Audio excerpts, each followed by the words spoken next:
in that moment, I didn't really think like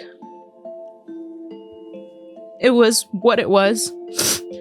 Like, obviously in my head, like, something happened, but I didn't for a second imagine that this is what was gonna happen. I grabbed my little girl.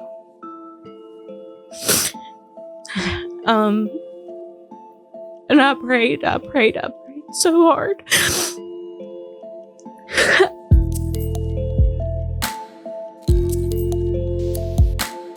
Welcome to Creepalachia. I'm sorry we have to be here, but I'm so proud to meet this family of James Harper, who unfortunately lost his life in April due to a tragic accident on the highway here in West Virginia. He's a state road worker, but we have Chris, who is James's dad. Yeah. And we have Gabrielle, who is James's fiance. Wife. Wife. Yes. Okay, y'all were married. Okay. Yes. So thank you all for being here.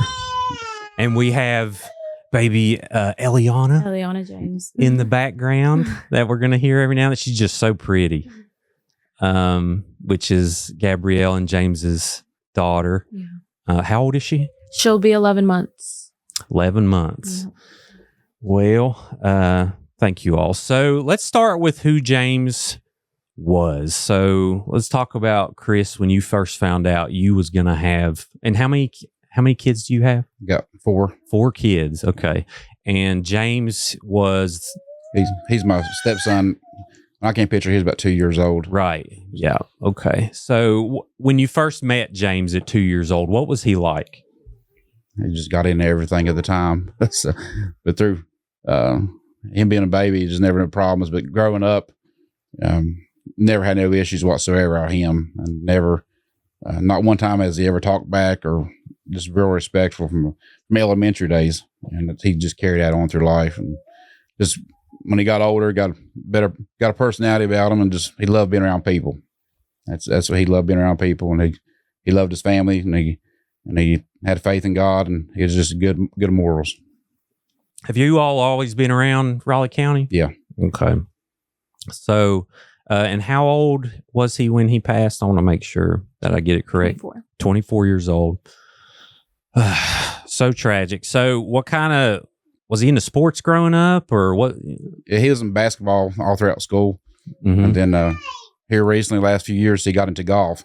So golf. He was in, I never thought I'd see the day, but yeah, he went from basketball to golf. That's my sport. And Gabrielle, when did you first meet James? Did you grow up around here? Yeah, I grew up in Beckley, but I've worked at Campestre for my whole life. I was working at Campestre. He came in with a friend of his, and yeah, he saw me, I saw him. He left me $100 tip, told me I was beautiful. He left me a $100 tip, and he told me I owed him a date. And then about a week later, I think we went on our date. $100 tip. Yeah. Baller. Look at that. Well, so when was that? This was 2 years ago. Okay, 2 years ago. So when y'all started dating, like, how was his personality? He was definitely like very family oriented. He loves his family, like his mom and his sister. Like, he loves them so much. We spent every day together. Like, after our first date, like, we literally spent like every single day after work together. So we really got to know each other a lot. Like, we talked a lot about everything, you know, like I said, very family oriented, a man of God for sure. That's like a centerpiece in his life. He was just, he's my true love. Yeah. Just a good dude. I told him that was the best $100 he ever spent. Right? Yeah. That's pretty, that's That's pretty. Well, I tell you what, the queso is almost worth $100. So, I mean, to be honest, if you go to Campestre, but well, how cool. So, how did he propose? I always love these stories. Yeah. So we were taking our pregnancy announcement pictures in May, of last year, and yeah. So my best friend, I've known her since kindergarten. She actually, it's funny, she was friends with, like, we're best friends, and she knew James. Like, she would hang out with him and his friend group and everything. But she took our pregnancy announcement pictures, and they planned a proposal as well. So. Oh, how cool. Yeah. Where'd y'all get married? We just went to the courthouse. We had plans for a summer wedding. But we wanted to be married, so we had our little girl. We got married in March 28th of this past year. And yeah, we were planning a wedding for the summer. I'm so sorry. So you all were married about a month, and then Eliana was 5 months old? She turned 5 months old on the 13th. Oh. But James and I, we've been saying we were married for forever. Yeah, we just always told people, this is my wife, this is my husband. We're married, yeah. Just one of those type relationships. He wore a ring because whenever we were engaged, because he wanted to be married. Well, so when you all had Eliana, like, how was he as a dad? He's such a good father. He is. He loves her with, like, everything of him. He just wanted to protect his little girl. Like, our friends, it's funny, a friend was telling me the other day, they remembered a story of a friend saying that they were going to come over and see her or whatever. And he was like, yeah, when she's about a year old. He didn't want her getting sick. He didn't want her going out. He wanted her to be healthy and be good. Sure. Yeah, he loves her. He would show her everything that he loves. Like, we took her golfing in March, I think. We took her golfing, and we had plans to go. We went to the Coca-Cola 600 NASCAR racing. Oh, nice. Yeah, we went last year. We wanted to go again this year in May and take Eliana. Yeah, they watched football together. Oh. They watched the Masters. He made his whole family watch the Masters that last weekend. Everybody was stuck watching the Masters, but yeah, he loved it. He would show her anything and everything. Did you take up golf, Chris? Did No. he talk you into it? No. I tried once and I wasn't no good at it. Right?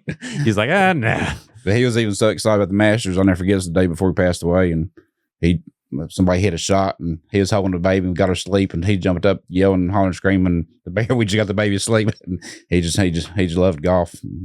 I never thought I'd see him so crazy about golf as he was at the end, but he really loved golf. Well, I wish I got to play with him. Man, and it's important. I want to lay out who James was, because oftentimes in these cases we see headlines and we just see like, oh, and then we move on, unfortunately. Yeah. But this is also a PSA because it was alleged. There's going to be alleged a lot because there's an open criminal case, which we're going to talk about.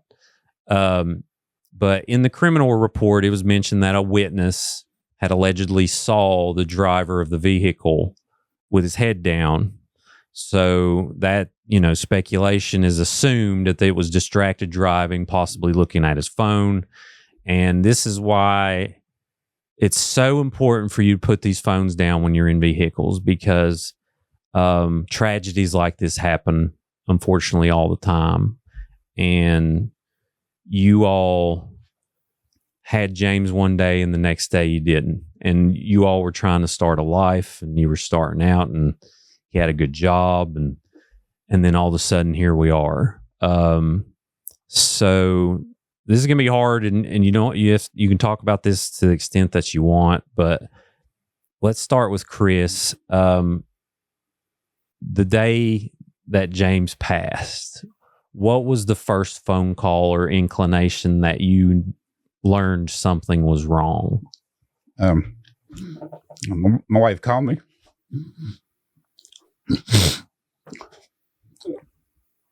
Just she couldn't understand her, and she's screaming. And then, and shortly after, my boy called me and told me what's going on because I was on my way home. As we just bought some property, and that's been our first day there. And then my boy called me and told me what's going on, and I was trying to get to her fast as I could, and we was told at the time that he was hit and they wasn't breathing, but they was working with him, is what we was told. And I was trying to get to my wife as fast as I possibly could, and it's a hard call. Just never thought. My other boy, Ethan, he worked on the same crew, and he quit a few months before. He says too dangerous and quit, and that's just something that regret I live with every day.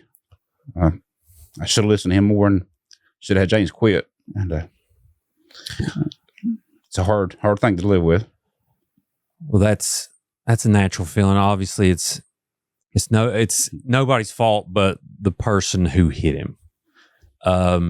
James is out there trying to earn a living, but it is a dangerous job, and we need to talk about that too. I mean, I think there's a lot of laws that we can pass and protocols that we can re-examine to make this safer for these people out doing this work. I mean, because it is important to have roads and it's good pay, but it's not worth the danger currently that they're going under. And Jay's they bought a new house and they moved in 2 weeks before, and we were supposed to be moving next to him. And he was planning on was help us move in, and he was going to do some grilling, and he's going to cut his grass for the first time. He was so excited about cutting his grass, and we took life for granted. And we thought it was exempt from tragedy, like as I did, until this happened, and it's a hole in our heart we'll never be able to get rid of. Sure. Yeah.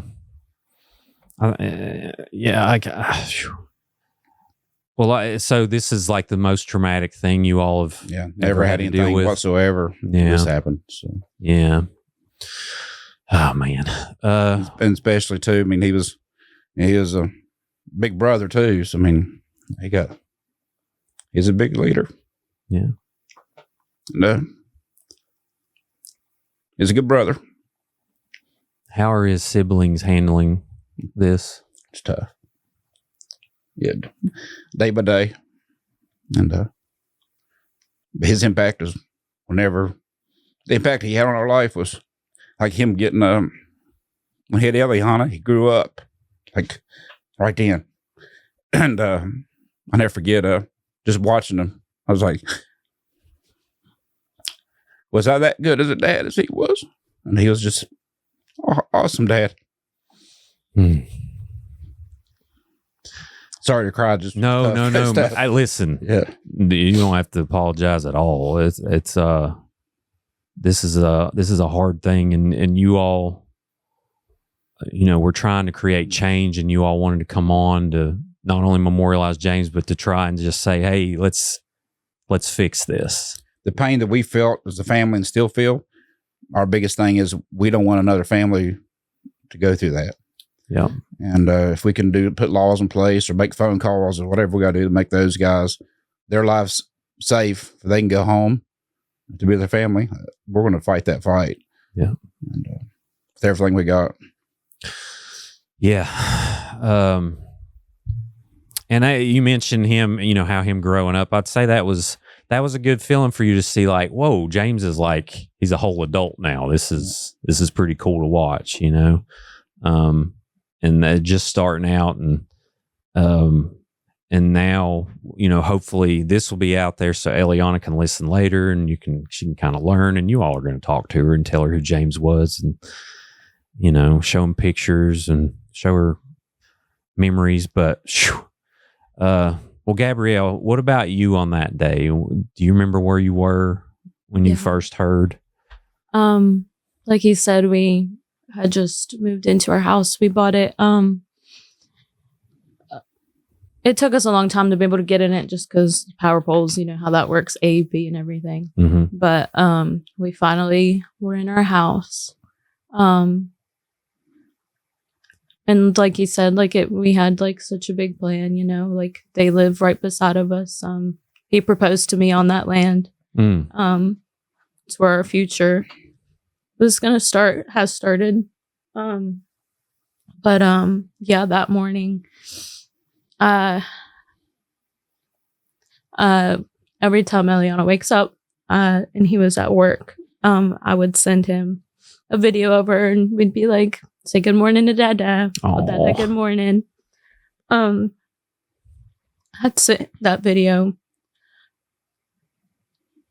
a little before 11 o'clock, and then as I sent that video on my phone, I get a call from my mother-in-law, and she had told me that there was an accident. James was hit. We don't know anything else. In that moment, I didn't really think like it was what it was. Like, obviously in my head, like something happened, but I didn't for a second imagine that this is what was going to happen. I grabbed my little girl. And I prayed so hard. I prayed.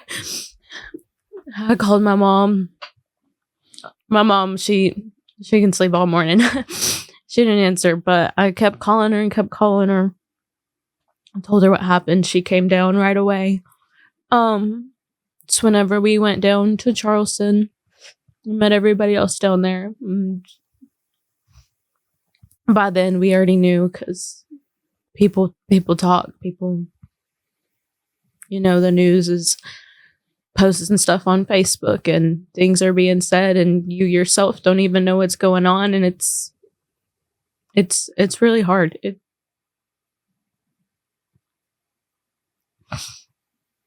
Yeah, it's not.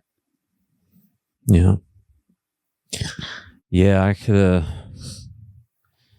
you know, and we break stuff sometimes that even I question. I'm like, did I do the right thing? And people will message. And I'm just curious, like, let's talk about the news standpoint, because Chris, you all actually found out on the way by a news report, correct? Yeah, we was on different vehicles trying to get to them, and that's one thing needs to be analyzed too within the turnpike is what kind of notification are you given in case of fatality or accident? How are you getting hold of the next of kin, the beneficiaries, or whoever the family members you need to get a hold of? Because you know, we was calling everybody. Mm-hmm. We was calling the hospital, all the hospitals in Charleston. We was calling the turnpike. I was calling workers at the turnpike, and nobody could tell me where to go. And that needs to be looked at. And now some of the workers call me since then, and so they was told the state police is supposed to notify us. But to me, that needs to be done internally. Have a dispatcher or somebody say, "Hey, you need to go here, meet us here at a certain place," and have somebody meet you there, instead of us going everywhere trying to at least to get together. So it was very hard that day. It's not right. It's really not. Yeah, the protocol. We need to examine this because, and I know the news is supposed to do their job and do what they do, but at the same time, if the state police is to notify you, odds of you hearing first are nearly impossible. Like there's, I mean, like for kids in school, for instance, the parents are notified if the kid has to take Tylenol. Like that, you know what I mean? There can be a protocol established that, like, okay, well, here's the chain of what we're supposed to do in the event of a death. And one of them, the first one, in my opinion, should be notify the family first. Yeah. And then the news part of it, you know, a news report, he passed away. We're all, you know, one of my other boy, he was at one of the hospitals he was there, and everyone else was in separate vehicles trying to get there. And my wife was with my 12-year-old daughter by themselves. Which we found out for sure he was gone, and nobody with no family there whatsoever except them two. And that's wrong. Sure. Yeah. That means that needs to be fixed. Yeah. Yeah. Or even with there not being like from a trooper, like you sit there and you think like, no, you're wrong. Like that's not true. Like my mother-in-law called me. My mom, she had to stop for gas because we were on our way to Charleston. And she said, they're saying on the news, this person called the turnpike and they're saying this. I'm like, no, like that's not true. Like that, why? Like, it's almost like you don't believe it because of how unofficial that is. Sure. It's like people are just talking. Like I remember breaking down in the gas station, like literally on the ground outside of the vehicle. Like, you're lying. Like, why would you say that? Like, that's not true. It wasn't until I think it was 12:20 because I had gone down. They meet at the Beckley over on Harper Road. And that's where they leave their vehicles and they take the turnpike vehicles down to Charleston. Sure. I had gone down there, and it wasn't until I was leaving there that a trooper finally like stopped me, and that was at like 12, almost 12:30. Yep. Yeah. Yeah. That I mean, that can be fixed. I mean, you know, I'm sure we have a lot of people that listen from the DOH. If someone's listening, you're like, you know what, we can propose a protocol change to say, in the event of a death, check the folder, call the number for the primary contact. And if an employee wants to you know, doesn't want to do that, then they check a box saying, I don't want anyone to be contacted. You know what I mean? There's ways we can do it. Yeah, even an accident, too. I mean, someone gets hurt and Sure. your family wants to be there, they need to be notified. Even like your phones, like you have emergency contacts on your phone. Like I'm where James and I were each other's emergency contact, and then our mothers, we weren't contacted. Exactly. Yeah. That should be number one. I mean, obviously you want to know, you don't want to taint the scene if there's potential evidence or different things going on, but you're going to know who it is. Contact the family first. Yeah. I don't think in that, because things like this, you know, the news is going to do what the news is going to do, and social media is going to do what it does. But to alleviate all that, clear up the miscommunication, because miscommunication plus trauma that's going on, it just causes nothing but further problems. Like I said, if my boy didn't work that crew, the crew members reached out to him, you know, we probably wouldn't known until several hours later. Sure. Yeah. I think we can get something fixed there, but also too, you know, shout out to the state road workers that do this stuff every day. Cause I know after this happened, I just got the perspective of like, I take advantage of I just get mad in traffic. Yeah. And I'm like, what is going on? You know, but there's cars whizzing by people every day that they're just sitting there running their backhoe or like, you know, doing whatever job that they're doing. And we just take advantage of the fact that this is a really dangerous job. Yeah. And it shouldn't be. I mean, 2025, people shouldn't be getting hit by vehicles working on a road. You know what I mean? And there are barriers up. I think they put up extra barriers after this happened and different things. But there's other things, too, that I think we can look at. Like some states you mentioned, they have security cameras, like looking. Speed cameras. Yeah, speed cameras and different things like that they could put in place to alleviate it. Unfortunately, human error is always going to happen. But you just got to try and put up roadblocks to keep tragedies like this from happening. Yeah. We're working with some House of Delegates and state senators about trying to put speed cameras, work zones, highways and interstate, and also put more barriers there as well, of some kind, to help protect the workers as well. So if anybody can help us on that fight, we appreciate you getting hold of us and let's try to put something in place. And they tried it; they're doing it now on the speed cameras, Virginia, Pennsylvania, Maryland so far. And you can put that with the fine or penalty least people be more aware of it. And George Caldwell's been helping me a lot with this, with Beyond the Cone. Mm-hmm. And he said he went to Delaware the other day, and they's got speed cameras there, and he noticed that as getting close to working zone, everybody was slowing down and had Delaware tags because they didn't want to pay that fine. So, I mean, it's something we can implement here. It should be an easy thing to do. So. Oh, yeah. And Beyond the Cone, I didn't know about them before you mentioned it. So basically, there was someone related to him that had been killed in an accident in 2024. Yeah, his mother, Kathy, was killed, and she was a flagger.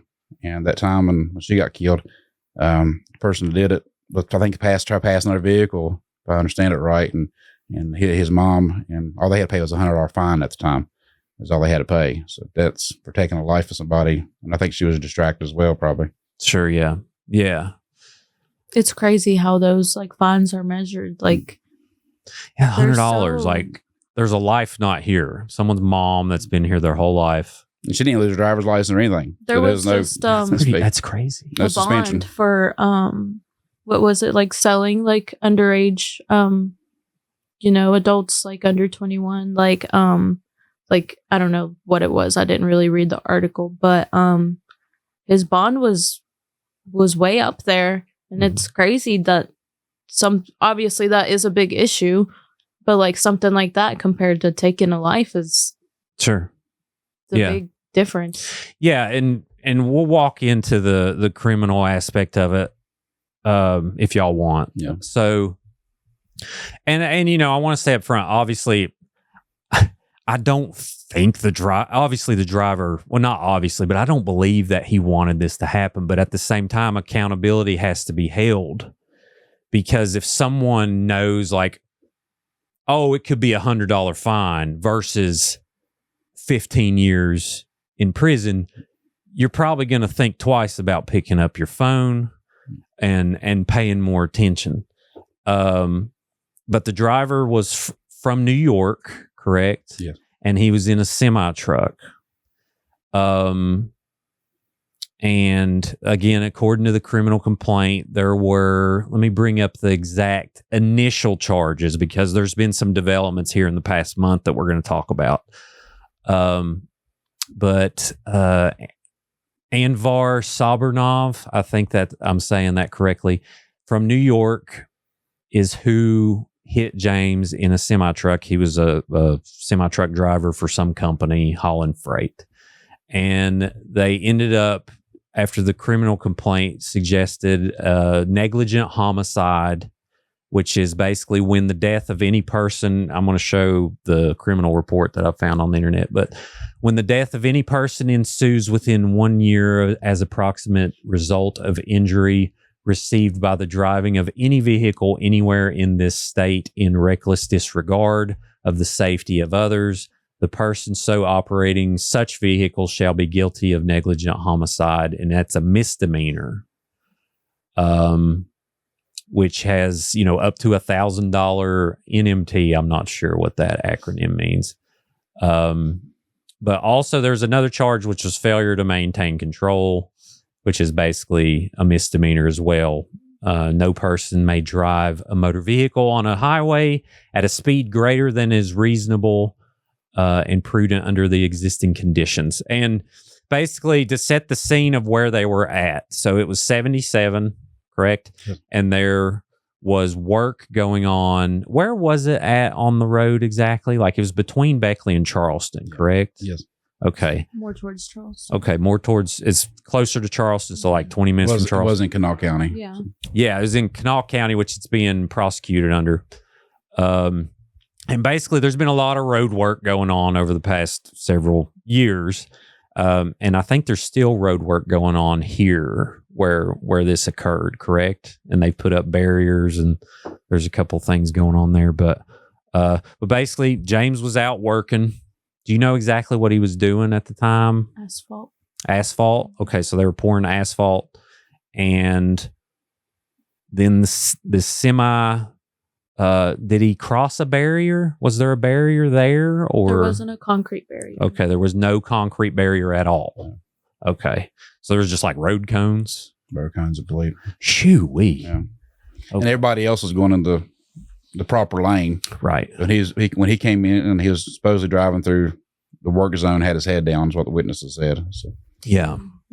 Allegedly had his head down, and then from what I gather, he noticed and then tried to recorrect, and then did the trailer. There was what do they call it? The roller. Yeah. He seen the guy on the roller. There was, when he put his head up. The witness was that saw him. And when he seen the roller, that's when he swerved to miss him hitting James. Gotcha. And so the bed of the truck is what hit James. Is that correct? Or yes. Okay. And I know this is hard to talk about, but I just want to lay it out so people will know exactly what happened. And then they lay on the 2 misdemeanors, obviously, which is very disappointing, I imagine, for you all to hear, because it was up to a year. Up to a year in prison. Up to a year in jail for the negligent homicide, and then like $1,000 fine or something like that. Yeah. Which obviously no one's gonna want to hear that. Yeah. They put that bill in place afterwards of HB 2871, but it just passed a few days before James passed away. Okay. I think it passed on April 11th, but it didn't go into effect until July 10th. So it's HB 2871. Let me bring that up so I make sure that everyone knows. And I imagine, did you all talk to the delegates? I've talked to that were Eric Brooks. Okay. 2871. Yeah. Okay. I talked to Eric Brooks, Chris Toney about it a little bit, but I also talked to Brian Helton and Roland Roberts as well. Been very helpful. Yep. Okay. So the purpose of this bill is to rename the crime of negligent homicide, create new crimes, clarify a victim includes an embryo or fetus, and create criminal penalties. And that went through, it looks like, officially, wow. So it went through literally on April 12th. Mm-hmm. In effect in July. In effect in July, yeah. Wow. So this was in the works before this happened. Yeah. Okay. So it's obviously a problem that people were trying to absolve, but even still we can keep working on it. But yeah, so what was your all's how did you go day by day after this happened? I'm like, what were your next? I mean, obviously, now you got to think about giving James a ceremony and all of this stuff that you shouldn't have to go through. Luckily, because they done the autopsy, had to do an autopsy, it gave us more time before the funeral happened. So if it wasn't for that, it'd been a whole lot worse situation. But because the autopsy was able to, we couldn't do this funeral for several days, like a week later or so. So that gave us more time to cope with things. And so after he passed, our biggest goal was trying to, get to the funeral, take care of. And then after that was take care of, then we was trying to figure out what's going on with the criminal case.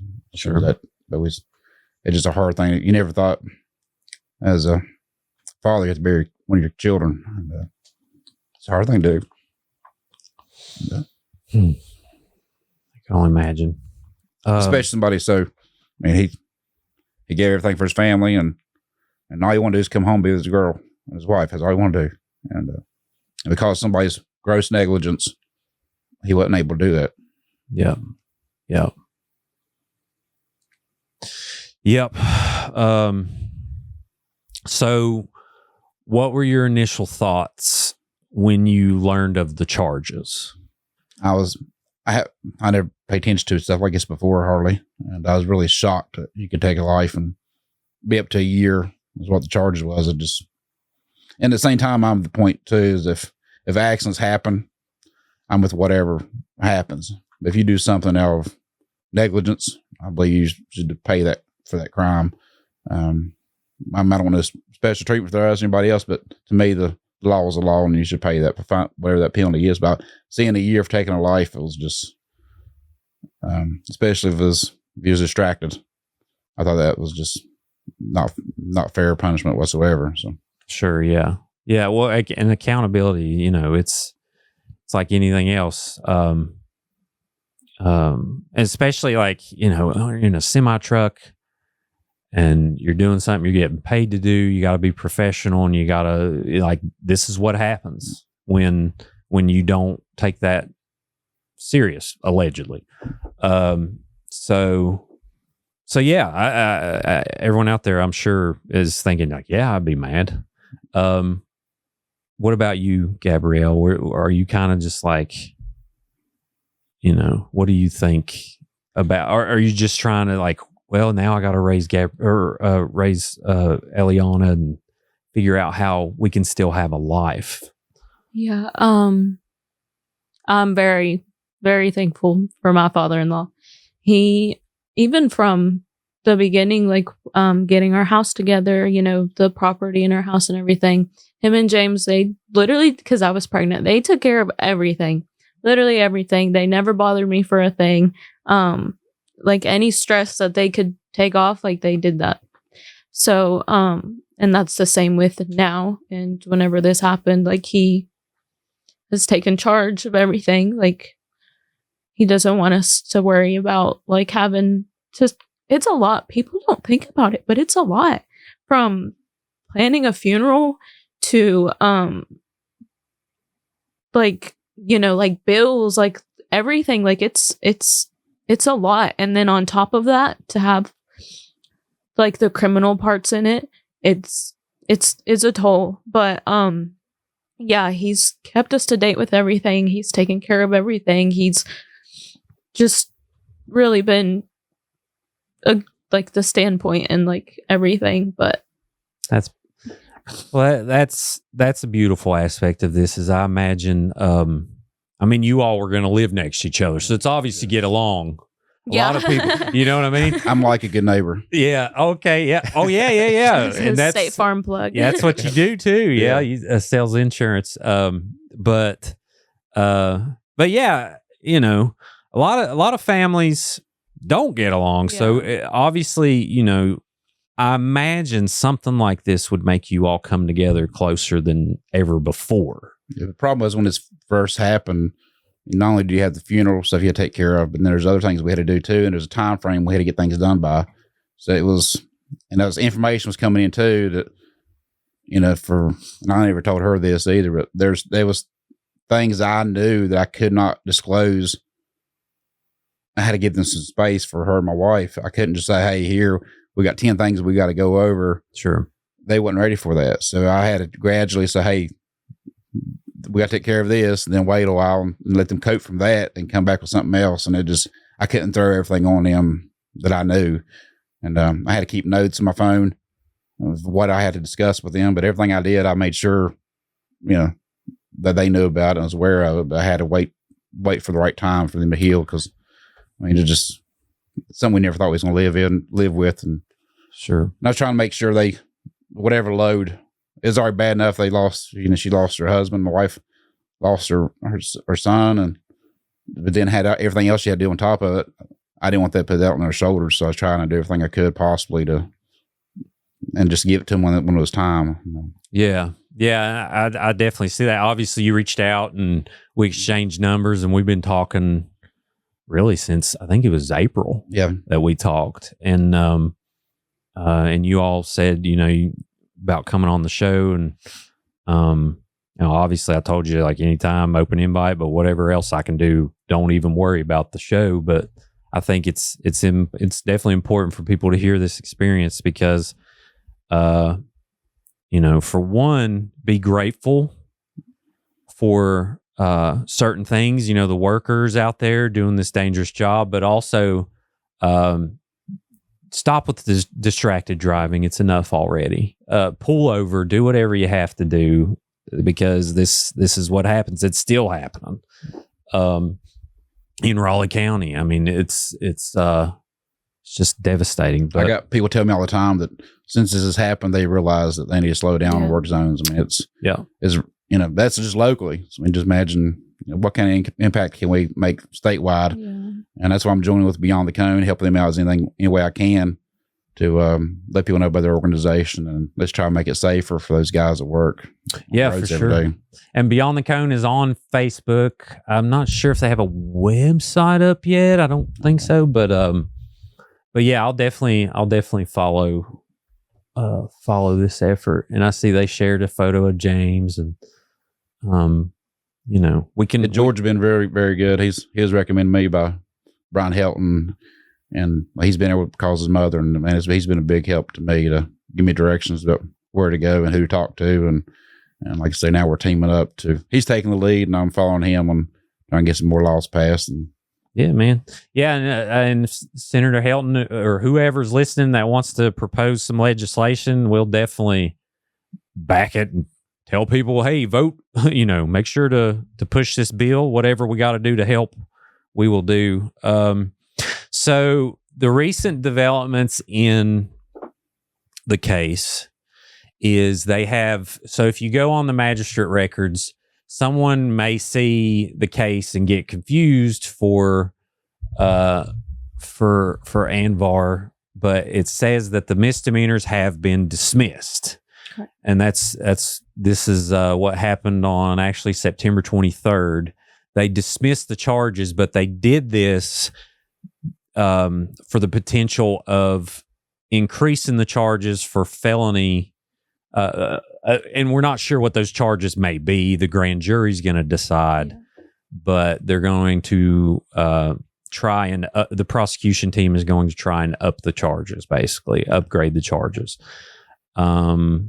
which obviously we want to see. Yeah. So how has the communication been? Is there anything we can improve on the prosecution end for working with the families, or how has that been as of late? We was told when this happened, you're supposed to have a victims advocate unit supposed to reach out to us to walk us through everything. And at the time, I didn't reach out to them for several months because I didn't know when that process was going to start for them calling us, and no one reached out to us.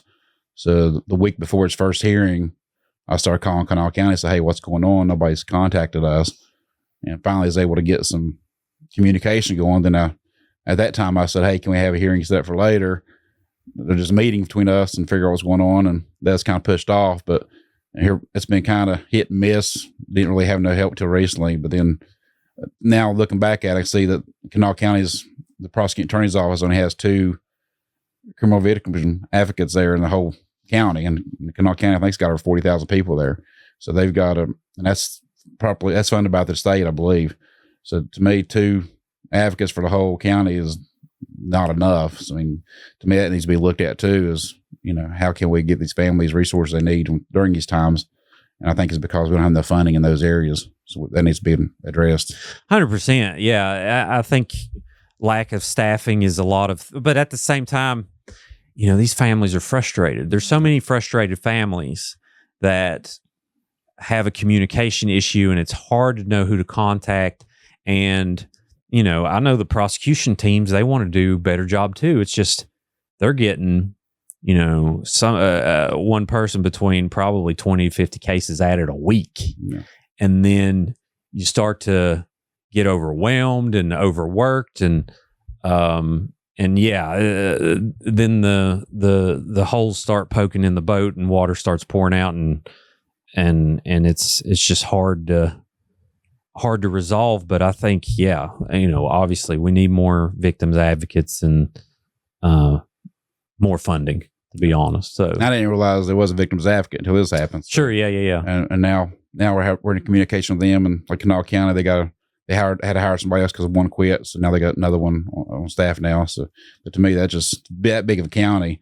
There need to be more people in that area if possible. Oh, yeah.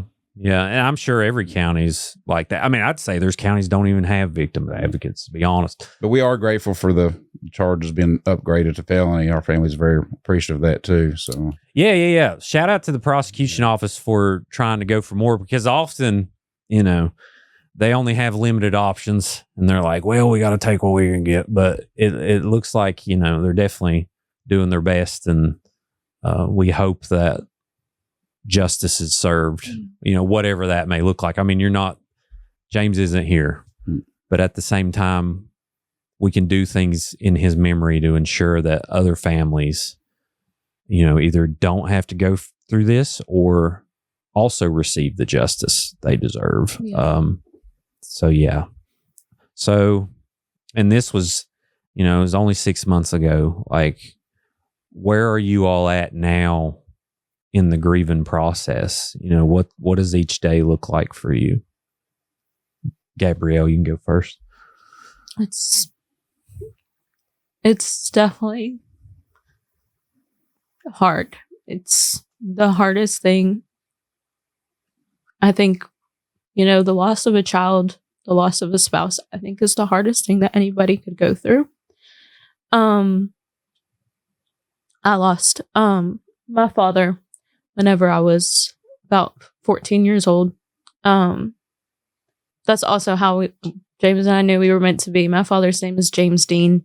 Oh, wow. Yeah. I lost him when I was 14. And I have my James Dean. But going through something like that and then going through something like this, like it's definitely hard. But the love that James had for his little girl, I truthfully believe I could have grieved myself to death if it hadn't been for our little girl. Simply, not just because of the love I have for her, not because of the love, like growing your child, but he loved her that much. And, God has helped me through everything. Like, I have this perspective of, I had the greatest honor to be James's wife and to be the mother of his daughter.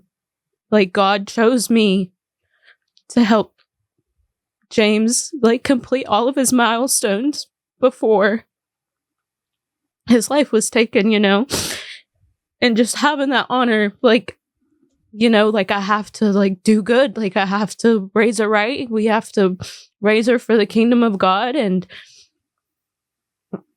if it wasn't for the love that he had for her, I don't even know. It's definitely hard, but like I said, I have such a great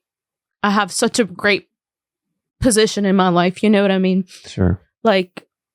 I have to execute it the best way that I know how. Yep. Well, wow, what a beautiful family you all have, though. Well, if there's one thing we know, Eliana's going to be loved. My mother-in-law, she's my best friend. I love her so much. And like I said, I lost my father.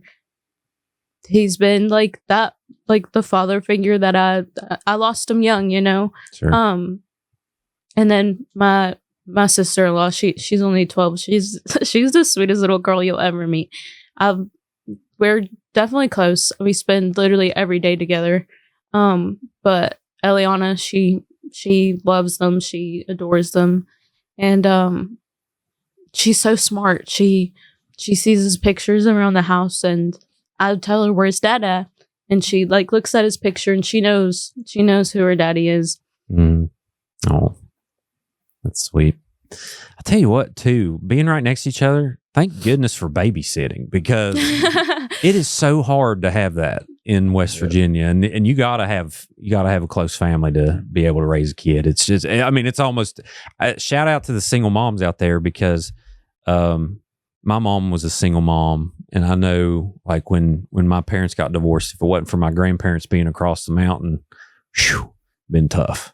Parenting is hard, just as is.